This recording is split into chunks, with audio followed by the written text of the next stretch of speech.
আচ্ছা শুভেন্দু, তুমি কি করছো এখন? আমি এখন কম্পিউটারে কিছু কাজ করতেছি। আচ্ছা, তুমি এই কম্পিউটারটাকে শাট ডাউন করতে পারবে? হ্যাঁ, এটা তো খুবই সহজ ব্যাপার। তাহলে আমাকে করে দেখাও। আচ্ছা, দেখাচ্ছি।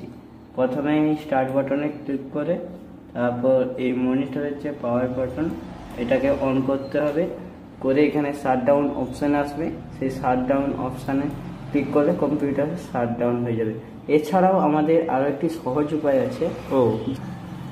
এবার আমার কম্পিউটারটা খুলে গেছে। এইবার আমি সহজ উপায়টা দেখাচ্ছি।